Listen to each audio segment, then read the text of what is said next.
এখন তাদের মূল কথা হচ্ছে চেয়ার, কিন্তু ওই চেয়ারের নেশা দিয়ে যদি তড়িৎ গতিতে নির্বাচন দেয় তাহলে আত্মঘাতী ডিসিশন হবে। তো পলিটিক্যাল পার্টিরাই যদি সংস্কারে আপনার সাপোর্ট না করে তাহলে আপনি সংস্কার করে তো লাভ হবে না। জনপ্রতিনিধি হয়ে তো কোনো কাজ হয় নাই, এভাবে কিছু হয় নাই। এখন একজন আসলে তারা যে কী করবে তার তো কোনো নিশ্চয়তা নাই।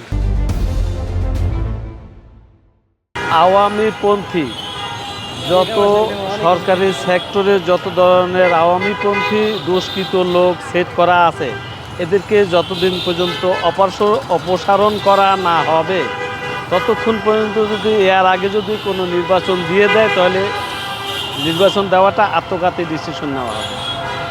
এরকম তারা তো নির্বাচন চাচ্ছে, মানে তারা ক্ষমতায় আসার লোভ লালসায় তারা কিভাবে ক্ষমতা গ্রহণ করবে, কিভাবে তারা তার চেয়ারে বসবে, ওই দীর্ঘদিন ধরে তারা উপহাস।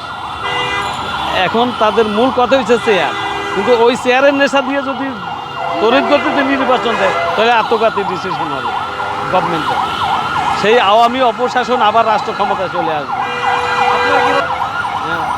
না, ওদেরকে সংস্কার দরকার আছে, ওরাও ঠিক হওয়ার দরকার আছে, রাজনৈতিক দলগুলোও ঠিক করার দরকার আছে। ঠিক এই জন্য দরকার, যদি আওয়ামী লীগের মতো হয় তাহলে ওদেরও এই অবস্থা হবে। ওরা যদি এইটা চিন্তা করে নিজে সংশোধন হইতে পারে তো আরও বেটার সময় না ওদের জন্য। নির্বাচিত সরকারই সংস্কার করতে পারে।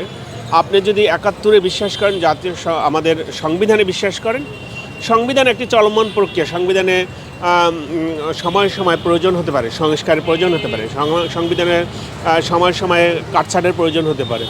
সেক্ষেত্রে আমার মনে হয় যে নির্বাচিত সরকার আসলে এই সংস্কারটা হওয়া উচিত। কারণ এখন যারা আছে তারা সংবিধানের তারা যে বিষয়গুলো সংস্কার করতে চায় তারা আগে আইডেন্টিফাই করুক তারা কী কী সংস্কার করতে চায়, এবং এই সংস্কারগুলো স্টেক হোল্ডার যারা আছে তারা এই সংস্কারগুলোকে মেনে নেবে কিনা।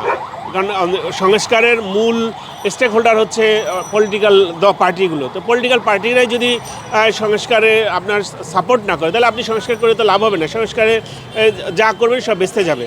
বরঞ্চ আমাকে রাজনীতিবিদদের সাথে আলোচনা করে আপনি, আমার মনে হয় যে তত তাড়াতাড়ি নির্বাচন দিবে, নির্বাচন দিলে নির্বাচিত সরকার যারা আসবে তারা সংস্কার করুক। আমার মনে হয় এইটা সবচেয়ে বেটার হবে। না, এই মুহূর্তে নির্বাচন নিয়ে ভাবা উচিত, এই মুহূর্তে সংস্কার নিয়ে ভাবা উচিত নয়। আমার মনে হচ্ছে আর একটা বিষয় হচ্ছে যে এই যে বিভিন্ন রকম কথাবার্তা বলে গণপরিষদ আগে না, আসলে ডিমের আগে মুরগি, মুরগি না ডিম আগে, এইসব বিষয় প্রশ্ন না করে এইসব বিষয়গুলো থেকে বের হয়ে আমার মনে হচ্ছে যে না, ত্রয়োদশ জাতীয় সংসদ নির্বাচন আগে দরকার, এবং নির্বাচিত প্রতিনিধি যারা আছে তাদের তারা সবচেয়ে, কারণ দেশের আইনশৃঙ্খলা পরিস্থিতি খুবই খারাপ অবস্থায় বিরাজ করছে সারা বাংলাদেশে। যেভাবে হত্যা, ধর্ষণ, লুণ্ঠন, ডাকাতি চলছে, আমার মনে হচ্ছে যে এগুলো আরও বেড়ে যাবে যদি উনি যত দীর্ঘায়িত করবে। কারণ ওনার সারা বাংলাদেশে আইনশৃঙ্খলা পরিস্থিতি খুবই খারাপ। মানুষ রাতে ঘুমাতে পারে না, টাকা নিয়ে বের হতে পারছে না, মেয়ে স্কুলে দিতে পারছে না। এই ঈদে জামা জুতো অ্যাক্সেসরিজের ডিসকাউন্ট। তো সুতরাং আমার মনে হচ্ছে যে এই বিষয়গুলো উনি যত সংস্কার করে দীর্ঘায়িত করবে তত জাতির জন্য ক্ষতির সম্ভাবনা খুব বেশি। খুব দ্রুত নির্বাচন হোক, নির্বাচিত সরকার এগুলো কন্ট্রোল করবে। হ্যাঁ, আগে সংস্কার দরকার, নির্বাচন পরে। সংস্কার হলে আগে সব ঠিক হবে, তারপরে নির্বাচন। এটা আমার সংস্কার আপনি কেন জরুরি মনে করছেন? সংস্কার না হইলে তো দেশের নিয়ম শৃঙ্খলা, আইন, মানে কোনো কিছুই তো ঠিক নাই। এগুলো ঠিক না করলে তো সব কিছু আগের মতোই হয়ে যাবে, আগের মতোই থাকবে। তাদের আগে নির্বাচনটা, মানে আগে দেশের পরিস্থিতি ঠিক হয় তারপর নির্বাচন হওয়া উচিত সবার। এই ধরনের কিছু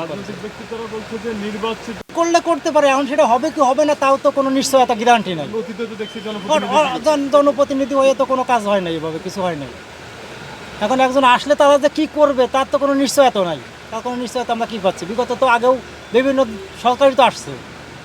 দেশের বর্তমান পরিস্থিতি কেমন দেখছেন আপনার জায়গা থেকে? না, বর্তমান পরিস্থিতি বলতে তো আসলে এখন সংস্কার না হইলে পরিস্থিতি মানে কোনোটাই ঠিক হচ্ছে না, ঠিক হবে না। বিভিন্ন জায়গায় যে বিভিন্ন আইন শৃঙ্খলা বাহিনীতে এখন কোনো কাজ, মানে সেইভাবে ভূমিকা নিয়ে কোনো কাজ করছে না, মানে আমার দৃষ্টিতে দেখছি। নির্বাচনটা এই কারণে দরকার, মানুষ যাই যেমনি পাচ্ছে এমনি চলাফেরা করতেছে। মানে নির্বাচিত একটা সরকার আইলে মানুষ আর এইভাবে চলাফেরা যার যার মতে করতে পারতো না। পুলিশের কি বিষয়টা হ্যাঁ, পুলিশের পুলিশ তো এখন ভয়ে আতঙ্কে কাউকে কিছু বলে না, বুঝেন না? ধরলে কিছু বললে এই যে বৈষম্য বিরোধী ছাত্র এটা আপনারা এইসব এরা এখনও ভয় করে। পুলিশ ভয়ে এরা কিছু বলতেছে। আপনারাই তো অটোর গাড়ি অটো রিক্সা চালাচ্ছেন, পুলিশ কখন কিছু বলে এগুলো নিয়ে? না না, আমার গাড়ি চলার বয়সে আমাকে কিছু বলে না। নির্বাচিত সরকার যদি হইতো তাহলে কি আপনারা এগুলো চালাতে? আগে আমি স্কেচ চালাই নাই, কারমাঙ্গি চত্রি বেরি বেঁধে উঠছিলাম, পিটি ধরছিল, ধরে 1200 টাকা নিয়েছিল পুলিশ। 1200 টাকা নিলে গাড়ি ছাড়ি দিয়েছে। এই জন্য আমি আবার স্কেচ চালাই নাই। আর এখন এই শেখ হাসিনা অনুমতি দেওয়ার পর থেকে আমি রিক্সাটা নিজে ইনশাল্লাহ বানাইছি। এখন কি পুলিশ কিছু বলে? না না, ইনশাল্লাহ কিছু বলে না। আপনার কি মনে হয় এটা দেশের জন্য সমস্যা কিনা? হ্যাঁ, দেশের জন্য অবশ্যই সমস্যা, দেশের জন্য অবশ্যই সমস্যা। দেখেন না, খুন খারাপি, ধর্ষণ, এই যে কয়েকদিন আগে 8 বছরের মেয়ে একটা ধর্ষণ, এটা একটা কথা? কি একটা পশুই পরিণত হয়ে গেছে মানুষ। 8 বছরের বাচ্চা একটা 2 বাপে বেড়ায় বলে ধর্ষণ করে। এগুলোর জন্য নির্বাচন দরকার। কি প্রয়োজন? আমার মনে হয় সংস্কার বেশি প্রয়োজন, কারণ দেশের মধ্যে দিয়ে গত 15 বছরের মধ্যে এতদিন যা গেছে, তো আমার মনে হয় যদি সংস্কারটা করে, নির্বাচন হইতে পারে, এখন অনেকের অনেক মত থাকতে পারে, কিন্তু একটা দেশের নাগরিক হিসেবে আমার মনে হয় সংস্কার হওয়াটা বেশি জরুরি। এখন অনেকের ক্ষেত্রে হইতে পারে, হয়তো সবাই এক না, কিন্তু অনেকের ক্ষেত্রে হইতে পারে যে স্বার্থ হাসিলের জন্য বা নিজেদের সুবিধার জন্য হয়তো অনেকে অনেক কিছু চাইতে পারে। এখন যেহেতু একটা গণতান্ত্রিক দেশ, তাদের চাওয়ার কোনো বাধা নেই, কিন্তু অবভিয়াসলি আমাদের কাছে সাধারণ জনগণ হিসেবে যেটা মনে হয় সংস্কারটা বেশি জরুরি। কারণ এত ক্ষয়ক্ষতির মধ্যে গত 7 মাসে যতটুকু রিকভার করা সম্ভব হয়েছে, আমার মনে হয় নেক্সট আরও যদি 1 বছর থাকে আরও বেশি করা সম্ভব।